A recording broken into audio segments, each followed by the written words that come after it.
안녕하십니까, 레피디입니다. 11월 9일 두산 에너빌리티 보도록 하겠습니다. 두산 에너빌리티 350원 상승해서 2.24% 상승했고요. 15,950원으로 마무리했습니다. 자, 오늘도 이제 상승으로 시작을 했고요. 장 끝날 때까지 계속 상승으로 진입을 했습니다. 그래서 장중에 이제 16,000원 이상으로 좀 치고 가기도 했습니다만 조금은 이제 눌러지면서 16,000원 아래로 마무리를 했습니다. 하지만 이제 시간의 거래를 보았을 때도 16,000원 이상으로 다시 한번 밀어서 마무리를 했고요. 시간의 거래량은 평소와 유사했습니다. 그래서 최근에 이제 두산 에너빌리티가 계속해서 좀 상승을 하는 흐름으로 좀 진행이 되고 있고요. 12,000원대를 한번 찍고 바닥 라인을 한번 다지고부터는 꾸준히 좀 올라가고 있는 그런 모습입니다.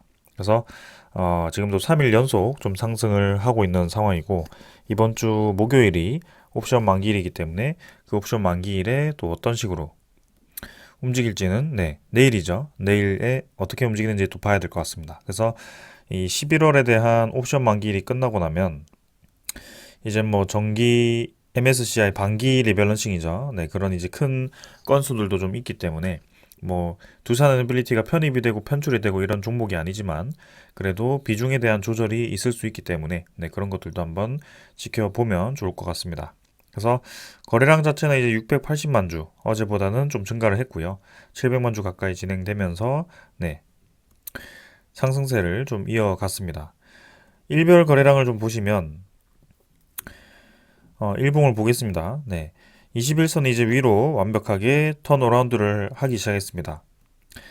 그래서 당연히 이제 주가가 올라가니까 21선이 올라갈 수밖에 없는 상황이고요. 우리가 보고 있는 그 수렴 패턴도 조금씩 밀어 올리면서 계속 주가가 5일선 위로 좀 자리를 잡고 있는 모습입니다. 그래서 그만큼 이제 단기적으로 좀 강하게 올라가고 있다라고 보셔도 될 것 같고요. 21선과 5일선 갭이 벌어지면서 같이 21선도 올라가고 있기 때문에 이런 상승 추세를 계속 유지를 한다면 결국엔 21선과 61선의 그런 골든 크로스가 발생할 가능성이 큽니다. 그래서 지금도 이제 거래량이 아직도 부족하긴 합니다만 분명히 이렇게 감소를 하다가 거래량이 이제 터지면서 좀 올라가는 그런 라인이 또 필요할 것 같고요.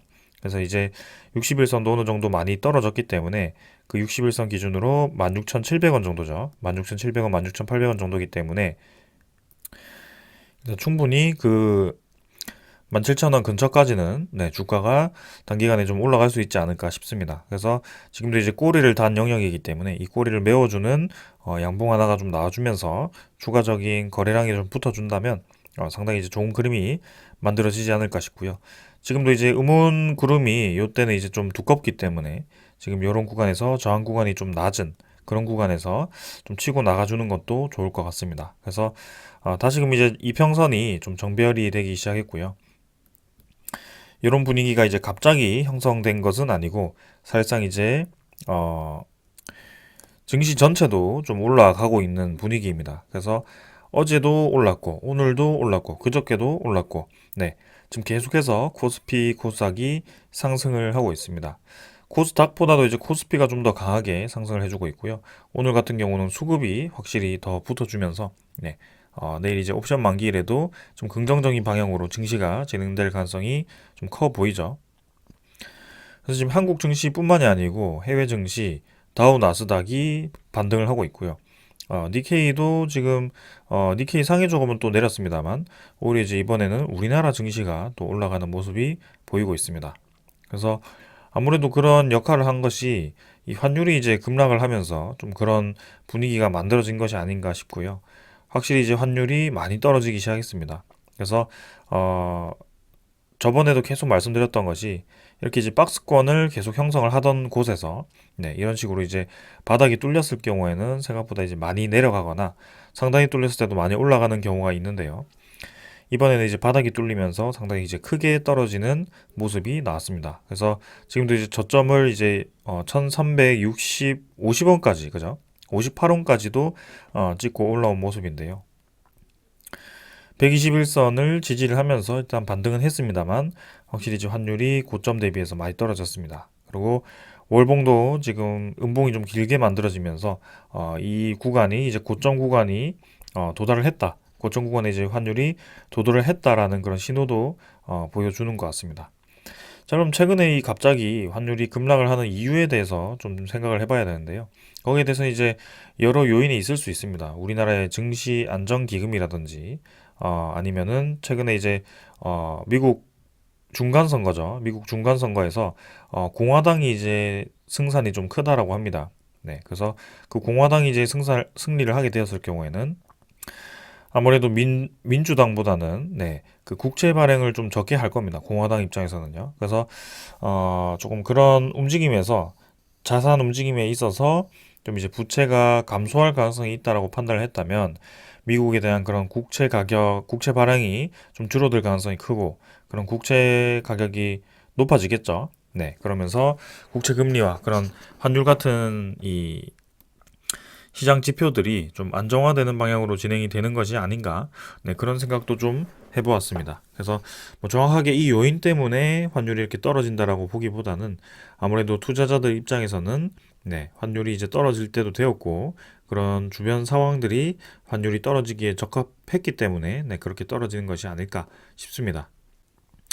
지금은 미국에 대한 그런 달러 이외에도 다른 자산들도 다 같이 떨어지고 있기 때문에 원화에 대한 가치가 계속 올라가고 있거든요. 그래서 그 원화에 대한 가치가 올라가는 이유는 아무래도 증시안정기금이 투입이 되면서 네, 조금 이제 국제시장의 안정화가 좀 찾아왔을 수도 있고요. 네, 그런 것들을 좀 종합적으로 봐야 될 것 같습니다. 아무튼 결론적으로는 환율이 안정화됨에 따라서 지금 우리나라 증시도 좀 좋은 방향으로 진행이 되고 있다는 것이 사실이고요. 그리고 오늘도 상승을 하면서 121선을 넘어서 지금 증시가 형성이 되었습니다. 그래서 이 121선이 좀 코스피가 계속 장기적으로 떨어지면서 뚫지 못했던 그 저항선이었는데 그 저항선을 이번에 뚫었습니다. 네. 그래서 그만큼 의미가 있는 지금 상승이 나오고 있고요.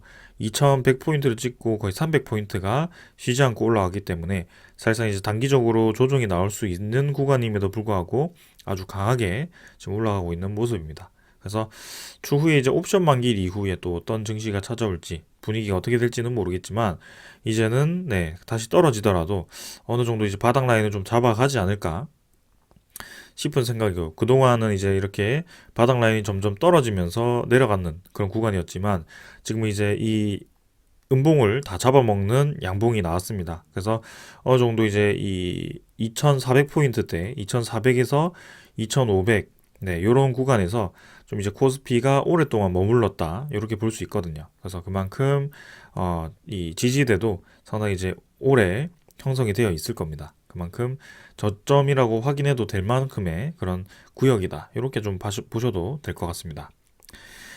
그리고 이제 증시만 올라가는 것이 아니고 실제로 이제 외국인 투자자가 계속 이제 매수를 하고 있습니다. 기관 투자자도 4일 연속 매수를 해주고 있고요. 그래서 그만큼 이제 증시가 떨어질 만큼 떨어졌고 저점 매수하기에는 적합하다라고 볼 수 있습니다.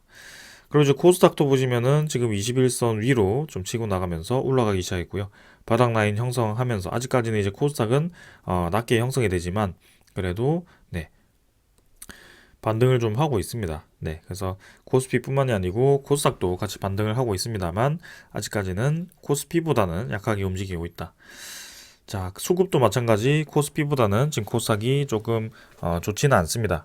네, 중간중간에 이제 기관 투자자에 대한 매도도 계속 나오고 있고 외국인 투자자도 뭐 그렇게 적극적으로 매수를 하고 있지는 않습니다. 하지만 그래도 매수하는 분위기이긴 하죠. 네, 그래도 이제 대부분의 물량이 지금 코스피로 좀 몰리는 모습이고 좀 그런 우량주 위주로 매입을 하는 모습입니다. 자, 환율도 이제 확인을 좀 했고요. 이 국채 시장도 한번 확인을 해보겠습니다. 그 전에 이제 선물 보게 되면은 네, 미국 증시 마이너스로 선물 진행되고 있고 유럽 증시도 뭐 똑같이 네, 마이너스입니다. 네, 근데 뭐 크게 의미는 없는 것 같고요.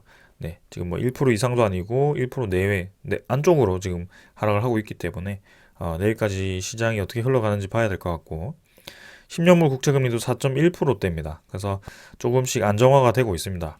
네, 국채 금리가 아마 떨어질 거고요. 공화당이 우세를 한다면 국채 금리가 떨어지는 방향으로 될 것이고 아무래도 환율도 거기에 맞게 좀 안정화가 되지 않을까 싶습니다. 네, 그래서 이런 분위기는 네, 앞으로 이제 증시가 반등하는 방향이 있어 좋은 방향으로 지금 형성이 되고 있다. 이렇게 좀 말씀을 드리겠습니다. 자, 그 다음에 이제 두산 에너빌리티 계속해서 보게 되면은 투자자 수급으로 넘어가겠습니다. 차트는 아까 봤고요. 그래서 투자자 수급이 오늘 이제 기관 투자자 40만 주 가까이 매수했고 외국인 투자자도 50만 주 매수를 했습니다. 확실히 이제 기관 투자자가 좀 공격적으로 매도하던 그런 시기가 좀 지나가는 것 같고요. 오히려 이제 매수세가 좀 붙기 시작했습니다.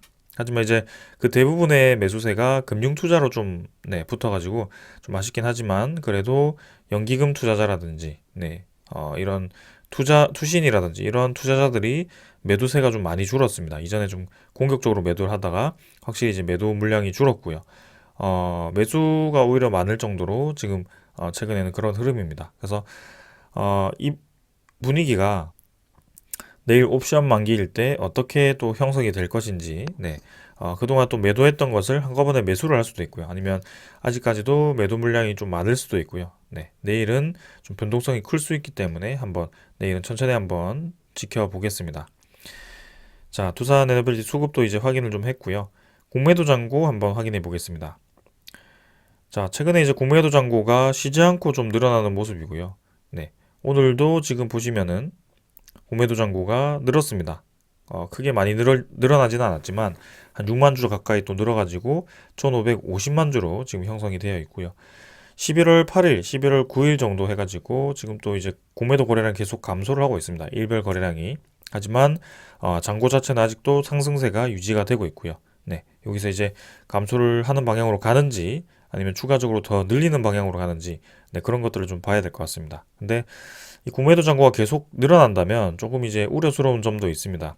아무래도 주가가 아직까지도 크게 높지 않다라고 우리가 판단을 하고 있는 차원에서 지금 이제 공매도 잔고가 또 1000만 주에서 1500만 주로 500만 주 가까이가 또 늘었거든요. 그래서 이 500만 주를 그 낮은 가격에 또 형성을 시켰다는 것 자체가 조금은 아쉽기도 하고요.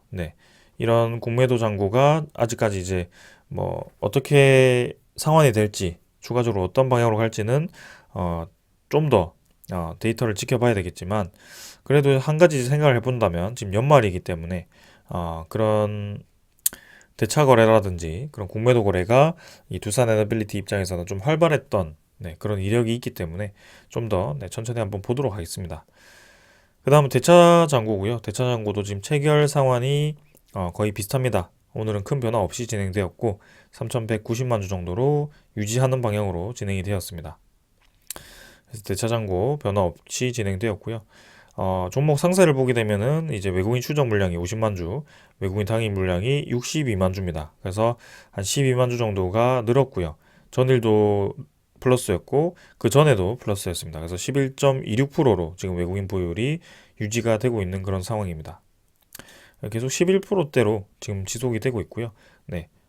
외국인 당일 물량이 62만 주 플러스로 외국인 투자자에 대한 그런 매수세가 시작되었다. 이렇게 또 보여집니다. 또 지금 이제 매수세가 붙고 있는데 또 JP 모건이라든지 그런 모건 스탠리 이런 증권사는 또 보이지 않고 있고요. 또 내일 또 보일지 한번 보겠습니다. 자, 그래서 지금은 이 공매도 잔고라든지 그런 대차 잔고가 아직까지는 좀 높아지는 방향으로 진행되고 있기 때문에 요 며칠 좀 더 볼 필요가 있겠고 그 다음에 옵션 만기일이기 때문에 그 옵션 만기일 이후에 이 주가 흐름과 그 다음에 투자자의 흐름 그런 것들이 어떤 식으로 진행되는지 계속 한번 지켜보도록 하겠습니다. 자, 그 다음은 이제 두산 에너빌리티 소식 전해드리도록 하겠습니다. 먼저 전해드릴 소식은요. 이건 이제 단독으로 뉴스가 나와가지고 그 이외에 추가적인 소식은 없었던 것 같습니다. 근데 한수원이 이제 루마니아 원전 수주전에 또 뛰어들었다 이런 소식이 또 들려오면서 미국과 이제 협업 가능성도 있다라는 내용이 좀 나왔습니다. 그래서 구체적인 사업 얘기가 나왔고요. 이 루마니아 원전 사업 같은 경우는 이전부터 좀 얘기가 많았습니다. 그래서 이미 이제 한수원 쪽이 그 루마니아 원전 쪽으로 일부 기자재를 공급하는 그런 계약을 따낸 이력도 있고요. 그 다음에 최근에는 SMR 계약으로 좀 얘기가 많았죠. 그래서 뉴스케일 파워 쪽에서 이 루마니아와 이제 SMR 계약을 하는 걸로 해가지고 그 SMR에 대한 기자재는 당연히 두산 에너빌리티가 공급을 하기 때문에 거기에 대해서 이제 좀 루마니아 원전에 대한 얘기가 많았습니다. 근데 그 이외에도 지금 이제 새로운 원전을 또 2기를 검토를 하고 있는 것 같고요. 지금 이제 기존 원전 2기도 현대화 사업을 하면서 총 4기 정도를 그렇게 좀 준비를 하는 것 같습니다. 그래서 사업명은 이제 체르나보다 사업이고요. 루마니아 수도 부쿠레슈티 인근 해안 도시에 또 이렇게 원전 단지를 만든다라고 합니다. 그래서 한수원이 이제 약 9조 원 규모의 루마니아 체르나보다 원전 건설 사업 수주전에 뛰어들었다. 그래서 기존 2기 현대화 사업까지 합치면은 루마니아 원전 사업비는 11조 원에 달한다라고 합니다. 그래서 아직까지는 이제 폴란드 원전이라든지 그런 뭐 구체적인 진행 사항은 없는 것 같고요. 아직까지는 이제 협력 단계인 것 같습니다. 사업 논의 단계죠. 그래서 미국과 이제 또 이 우리나라가 루마니아 이 원전 수주를 위해서 또 경쟁을 하고 있는 그런 상황인 것 같고요. 루마니아도 이제 폴란드와 마찬가지로 사실 저기 SMR과 껴서 좀 진행 중이기 때문에 아무래도 미국 그 뉴스케일 파워가 또 SMR 시장 꽉 잡고 있기 때문에 미국 쪽으로 이 루마니아 시장이 유리할 수도 있습니다. 하지만 우리가 이제 기대를 하는 것은 그 미국과 이제 공동 수출에 대한 협의를 했었기 때문에 우리나라가 이제 분명히 단독 수주를 하면 좋겠지만 이 협업에 대해서 가능성을 좀 지켜보고 있는 것이죠. 그래서 이 루마니아도 아무래도 폴란드와 마찬가지로 미국 쪽에 좀 유리하지 않을까 싶은데 그 이후에 이 한수원과 웨스팅하우스의 그런 협력 관계가 좀 이제 주목이 되는 상황입니다. 그래서 루마니아 시장도 있구나 정도만 좀 이해를 하시고 좀 넘어가시면 될 것 같고요. 자, 그 다음은 이제 미국 웨스팅하우스가 또 계속해서 한수원에 좀 태클을 걸고 있다라고 합니다. 그래서 폴란드에 이어서 이제 체코 원전도 좀 이제 지재권 소송을 하겠다. 뭐 이렇게 좀 체코 매체 인터뷰에서 그렇게 얘기를 했다라고 하고요.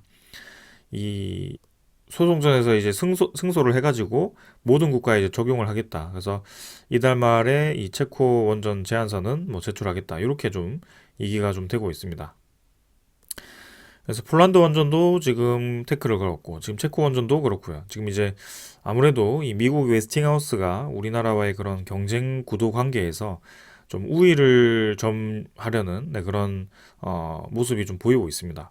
그래서 분명히 이제 국가적으로 약속도 했고 그런 이제 웨스팅하우스 사장단이 올해 6월에 우리나라를 방문해서 그런 한수원과 한전 사장단과 만나가지고 그런 긴밀한 협의도 했을 텐데 왜 갑자기 이렇게 뒤통수 치는 듯이 지재권 소송을 걸었느냐 그렇게 생각을 할 수도 있겠지만 분명히 이제 우리나라가 계속 이런 원전 사업을 따낸다면 우리는 한전 기술이 있기 때문에 그런 입장에서 본다면 우리 자체적으로 또 설계가 가능한 것이죠. 그래서 미국의 그런 웨스팅하우스에 대한 존재가 우리는 필요가 없죠. 우리나라 입장에서는. 근데 웨스팅하우스는 이제 상대적으로 이제 우리나라의 제조 기술이 좀 필요한 처지이긴 하죠. 그래서 이 두 개의 경쟁 구도로 좀 본다면 기술적으로 경쟁 구도로만 본다면 사실 우리나라가 유리합니다. 웨스팅하우스보다 한수원이 유리해 보입니다만 좀 이제 국력이라든지 그런 미국의 정치적인 이해관계, 동유럽 국가들과 그런 정치적인 이해관계와 그다음에 기술적인 원천 기술 보유 이런 입장에서 본다면 웨스팅하우스가 유리한 것이죠. 그래서 그런 점을 이용해서 아무래도 이런 경쟁 구도 관계에서 앞으로 커질 수 있는 그런 원전 시장에 전에 이렇게 선제적으로 좀 주도권을 잡아 놓으면 웨스팅하우스 입장에서도 추후에 이제 한국 제조 기술을 이제 협력을 하더라도 좀 더 유리한 계약 관계를 점할 수 있을 거고요. 그 다음에 그런 모든 추후에 그런 새로운 제조를 할 때도 우리나라의 그런 값싼 제조 기술과 그런 영업력, 웨스팅하우스의 영업력을 합친다면 상당히 큰 수혜가 또 예상되기 때문에 그런 것들을 위해서 지금 이렇게 좀 시끌시끌한 게 아닌가 싶습니다. 아무튼 체코 원전에서도 지금 그런 소식이 있다라는 점 좀 이해를 하시면 될 것 같고요. 그 이후에도 이제 사우디아라비아 등 여러 소식들이 좀 있는데 그런 것들 한번 계속 눈여겨서 보도록 하겠습니다. 하지만 다시 말씀드리자면 그런 이 웨스팅하우스가 한수원에 소송을 건 게 이제 처음이 아니다라고 말씀을 드리는 것이고, 이미 UAE 원전 수주 당시에도 소송을 걸어서 이미 일부의 기술 자문료라든지 그런 기자재라든지 그런 것들을 좀 어, 받았다라고 합니다. 그래서 그런 입장에서 본다면 이번에도 약간 그런 성격으로 진행이 되는 게 아닌가. 우리나라의 수출을 완전히 막아버린다든지 그런 한국을 완전히 원전에 대한 수출을 금지를 한다라는 그런 의도는 아닌 것 같습니다. 그래서 그런 것들도 한번 천천히 보도록 하고요. 그 다음 소식은 이제 우리가 계속 우려하던 폴란드 원전에 대한 소식이죠.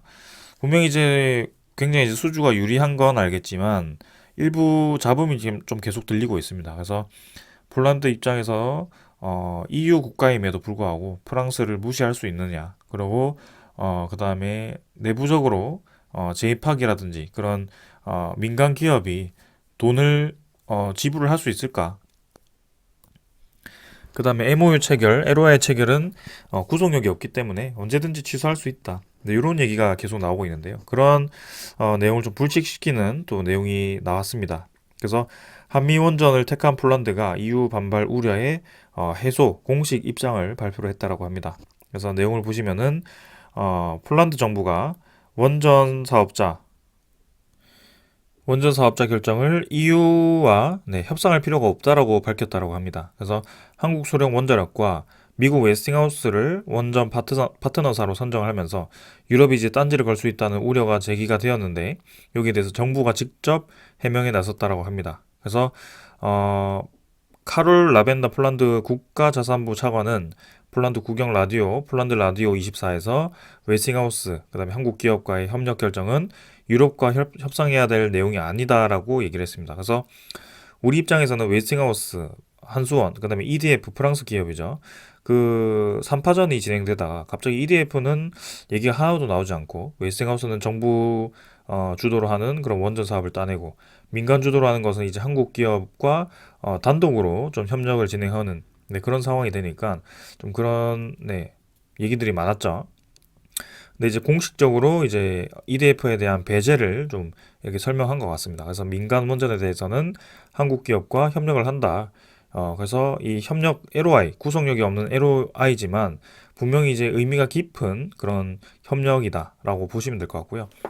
괜히 이제 100%를 얘기할 만큼 그렇게 확신을 가졌던 게 아닌 것 같습니다. 그래서 지금은 겉으로 보기에는 LOI지만 사실 단독 협상자라고 보셔도 되고요.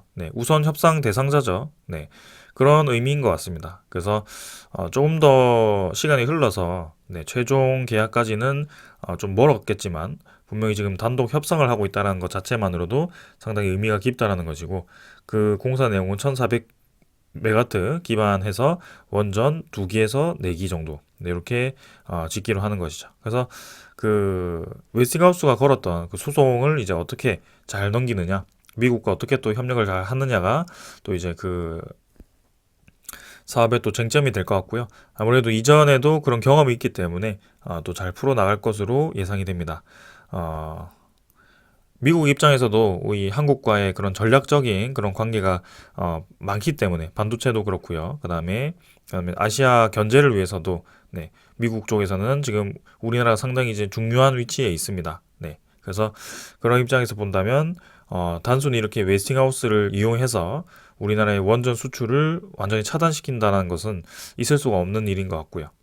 적정한 선에서 잘 협의가 될 것으로 예상을 좀 하고 있습니다. 자, 그래서 이제 한수원과 9일 회의가 있다라고 얘기를 했고요. 후속 절차를 이제 밟기로 되어 있습니다. 그래서 11월 9일 오늘이죠. 그래서 한수원이 폴란드 쪽으로 가서 그 퐁투누프인가요? 그 민간 원전 건설에 대해서 추가 협력을 하기 위해서 폴란드로 갔습니다. 분명히 이제 좋은 소식이 있을 거라고 생각하고 기다려 보도록 하겠습니다. 자, 그 다음은 우리나라에 대한 그런 원전 지원, 그런 소식들 좀 전해드리도록 하겠습니다. 자, 이제 주변 상황이 이제 저렇게 계속 확대가 되고 원전 시장이 커지고 좀 좋아지는 것은 알겠고, 그럼 이제 내부적으로는 어떻게 흘러가느냐, 그것도 이제 중요할 것 같습니다. 그래서 한수원 대출 지원 조건을 없애고 두산과 같은 그런 협력사, 두산 협력사죠. 400여 곳을 추가하면서 대출에 대한 지원을 아주 크게 하겠다라고 발표를 좀 했습니다. 그래서 내용을 보시면은 한국수력원자력이 금융지원 프로그램을 두산 에너빌리티 등 대기업 협력사로 대폭 확대한다라고 합니다. 그래서 지난 5년간의 이제 탈원전 정책으로 이제 붕괴된 그런 생태계를 복구하려면 협력사 금융 지원을 강화해야 한다라는 그런 판단에서 이렇게 정책을 펼쳤고요. 아무래도 우리가 계속 우려하던 점이 그런 기업들이 이제 굉장히 재무적으로 아직까지도 개선이 필요한 상황에서 저런 큰 프로젝트를 따내더라도 원전과 같은 그런 사업들은 사실상 이제 자기 자본이 좀 필요하죠. 처음에 사업 비용이 꽤나 들어가기 때문에 그런 것들을 이제 해결할 수 있을까에 대해서 계속 의문을 가졌을 겁니다. 근데 그런 것들이 이제 정부 차원에서도 꽤나 이제 지원을 해주기로 했고, 그다음에 한국수력원자력, 이 공기업 입장에서도 이렇게 대출 지원을 해준다라고 합니다. 그래서 한수원 입장에서는 사실 뭐 지금 아주 큰 적자를 보고 있습니다만, 분명히 이제 뭐 그런 대출 지원에 있어서는 여력이 좀 있나 보죠. 그래서 그렇게 좀 진행을 한다라고 하니 원전 기업들 입장에서는 상당히 이제 좋은 소식인 것 같습니다. 그래서 동반 성장 협력 대출은 한수원이 협력사를 대상으로 그죠, 저금리에 대출을 지원하는 사업이라고 합니다. 그래서 한수원이 은행에 수백억 원의 예탁금을 무이자로 맡기면 은행이 협력사에 저리로 이제 대출을 해주는 그런 구조라고 하죠. 그래서 한국수력원자력의 금액을 대출을 해준다라고 합니다. 그래서 이런 좋은 제도도 지금 만들어지고 있고요. 그 다음에 원전 수출을 시동하면서 지금 이제 엘다바 원전은 이전에 수주가 난 적이 있죠. 그래서 두산 에너빌리티를 중심으로 해서 이제 각종 기자재 발주가 날 것 같습니다. 그래서 정부가 이집트 엘다바 원전 프로젝트와 폴란드 퐁트누프 원전 개발 사업 그런 수립 의향서를 체결함으로써 관련해서 이제 내년 1월까지 인력을 선발을 하고 올 연말 3조 원의 규모의 기자재 발주 공고에 나선다라고 합니다. 그래서 신한울 3, 4호기도 있고요. 이집트 엘다바 원전도 있고요. 지금 계속해서 이제 원전에 대한 그 사업이 살아나고 있고요. 그 일감을 이제 빨리빨리 조기에 이제 발주를 주고 그다음에 저렇게 이제 대출 제도를 통해서 지원 자금도 주고요. 그런 식으로 이제 좀 기업에 대한 성장을 다시 한번 도와주는 그런 모습입니다. 그래서 빨리 이제 정상화시키고 추후에 나올 수 있는 그런 수주권들에 대해서 대비를 하겠다. 뭐 이런 의미인 것 같습니다. 그래서 기자재 발주 중에는 당연히 그 이집트 원전 중에는 두산 에너빌리티도 상당히 이제 크게 비중 있게 들어가 있고요. 다시 한번 말씀드리면 그 현대건설과 이제 두산 에너빌리티가 그런 시공을 맡아서 이제 진행한다라고 했었는데 현대건설이 빠지면서 그 나머지 부분을 이제 두산 에너빌리티가 받아버리는 그런 상황이고요. 그래서 수익 구조가 꽤나 되죠. 두산 에너빌리티가 이집트 엘다바로부터 나올 수 있는 그런 매출액도 꽤나 이제 커진 것으로 제가 알고 있습니다. 그래서 그것도 한번 기대할 만하고요. 그래서 계속해서 지금 좋은 소식들이 들려오고 있습니다. 그래서 어제는 풍력 소식, 오늘은 원전 소식, 뭐 내일은 가스터빈 소식, 뭐 이런 식으로 계속 매일매일 좀 그런 여러 방면으로 좋은 소식들이 들려오고 있고요. 확실히 이 전 세계적으로 에너지에 대한 그런 솔루션이 필요한 상황이다 보니 아무래도 관심을 받을 수밖에 없는 상황입니다. 그래서 태양광도 가능하고 풍력도 가능하고 수력도 가능하고 그런 복합 화력 발전도 가능하고 가스터빈을 이용해서요. 원전도 가능하고 SMR도 가능하고 그리고 수소까지 가능하고 이렇게 되는 것이. 그래서 에너지 종합 솔루션이라는 그런 칭호가 붙을 정도로 상당히 이제 두산 에너빌리티에 대한 그런 위상이 다시 살아나고 있습니다. 그래서 이 기사를 보시면은 수소 상용차 3만 대 보급을 2030년까지 하기 위해서 그 계획을 이제 수소 산업 성장을 지원을 하기로 했다. 정부 차원에서. 그래서 정부는 이제 한덕수 국무총리를 주재로 해서 수소경제위원회를 개최를 했고요. 수소경제 정책 방향을 발표를 했다고 합니다. 그래서 처음 이제 이 수소경제위원회 열렸는데 여기에서 새로운 이제 인원을 민간 위원을 위촉을 했고요. 거기에는 이제 박지원 두산 에너빌리티 회장, 현대자동차 사장, 박정국 현대자동차 사장, 그 다음에 정승일 한국전력 사장, 뭐 이런 식으로 수소경제위원회에 이렇게 위촉이 되었습니다. 그래서 두산 에너빌리티가 이렇게 위촉이 된 이유에는 아무래도 두산그룹 차원에서 좀 전체적으로 이 수소 에너지에 대해서 많이 개발을 했고 그 관련해서 좀 엮여 있죠. 그래서 두산 에너빌리티만 보더라도 수소 에카 플랜트가 있습니다. 네, 첫 번째로 수소를 생산하는 그런 기업이고요. 그 다음에 수소 연료전지, 두산 퓨얼셀이 자회사죠. 그래서 수소 연료전지가 있고요. 그 다음에 이제 수소 드론이라든지, 아니면 수소 모빌리티, 그런 것들도 있고요. 그 다음에 원자력을 통해서 생산하는 수소도 이제 그린 수소라고 하죠. 핑크 수소라고도 하는데요. 아무튼 그런 식으로, 여러 방면으로 지금 진입이 되다 보니까 또 이렇게, 또 핵심 부분에, 위원으로 위촉이 된 것 같습니다. 그래서 앞으로 이제 세계 1등 수소 산업 육성을 위해서 목표를 하고 있기 때문에 그만큼 이제 우리나라의 수소 시장도 상당히 이제 시간이 흘러갈수록 커질 것입니다. 그래서 그런 중심에 또 두산 에너빌리티가 거론되기 때문에 계속해서 지금 뭐 원전 수주가 된다고 하더라도 그거 하나만으로 끝날 게 아니고 시간이 지나면 지날수록 계속 연계해서 그런 소식들이 나올 겁니다. 그래서 우리는 그런 것들 기대하면서 꾸준히 지켜보면 될 것 같고요.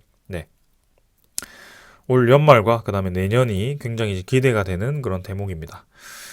자, 그래서 뭐 주가는 아직 16,000원 아래지만 분명히 이제 그 이상으로 금방 치고 나갈 거라고 생각을 하고 있고요. 우리가 목표하는 가격은 사실 뭐 17,000원도 아니고 18,000원도 아니고 결국에는 전고점도 아닙니다. 그 이상이기 때문에 그 지점까지 안전하게 우리가 갈 수 있도록 계속 좀 지켜보도록 하겠습니다. 그래서 분명히 이런 구간들은 결국 시간이 지나고 보면은 아주 좋은 매수 구간이었다라는 것을 다시 한번 증명할 수 있도록 지켜보겠습니다. 자, 오늘 여기까지 하고 마무리하겠습니다. 내일은 옵션 만기이기 때문에 좀 주가가 출렁일 수 있더라도 천천히 한번 지켜보도록 합시다. 자, 오늘 여기까지 하겠습니다. 감사합니다.